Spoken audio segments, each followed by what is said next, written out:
প্রিয় অতিথিবৃন্দ এবং প্রিয় বন্ধুগণ, আমি Lisa Ghosh.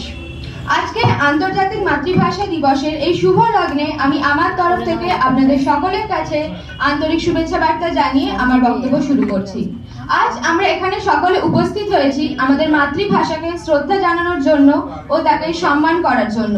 Today on this occasion of International Mother Tongue Day, I would like to speak about why this day is so important across the whole world and especially why it holds a great significance in our country. आज हम यहाँ सब एकत्रित हुए हैं इस दिन का महत्व समझने के लिए। इंटरनेशनल मदर टंग डे हमें भाषा का पहचान और अधिकार याद दिलाती है। আন্তর্জাতিক মাতৃভাষা দিবস আমাদের শেখায় যে মাতৃভাষাই হলো আমাদের প্রথম পরিচয়, কারণ মায়ের মুখ থেকে শেখা ভাষার মাধ্যমেই আমরা প্রথমে ভাবতে ও অনুভব করতে শিখি। ভাষা হলো বিভিন্ন সংস্কৃতির ধারক ও বাহক। Language isn't only a medium of communication. It's the carrier of our culture, heritage and collective memory. When a language disappears, a part of humanity is lost. हर भाषा एक अलग संस्कृति लेकर आती है, इसीलिए कोई भी भाषा कम या छोटी महत्वपूर्ण नहीं होती है। भाषा को सम्मान करना यानी इंसानी सम्मान करना होती है। ভারতবর্ষের মতো বহুভাষিক দেশে আজকের দিনের এই গুরুত্ব আরো বেশি, কারণ আমরা শতাধিক ভাষা ও সহস্র উপভাষা ব্যবহার করে থাকি এবং এই বৈচিত্র্যই হলো আমাদের শক্তি। India is known for its unity in diversity. Various languages live together in harmony, and International Mother Tongue Day reminds us to protect this harmony. आज कई भाषा धीरे-धीरे लुप्त हो रही है। इसका सबसे बड़ा कारण है वो उपयोग कम करना।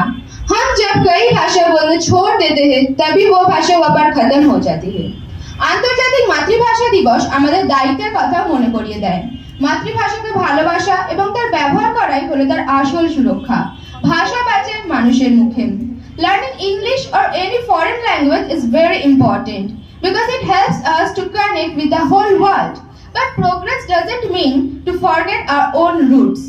मातृभाषा के साथ आगे बढ़ना ही हमारी सच्ची प्रगति है। भाषा और विकास एक दूसरे की विरोधी नहीं है। সর্বশেষে আমি বলতে চাই যে আন্তর্জাতিক মাতৃভাষা দিবস যে শুধুমাত্র একটি উৎসব তা নয়, কারণ এটি আমাদের দায়িত্ব ও কর্তব্যের কথাও মনে করিয়ে দেয় এবং মাতৃভাষাকে সম্মান করাই হলো আমাদের অস্তিত্বের প্রতি সম্মান জানানো।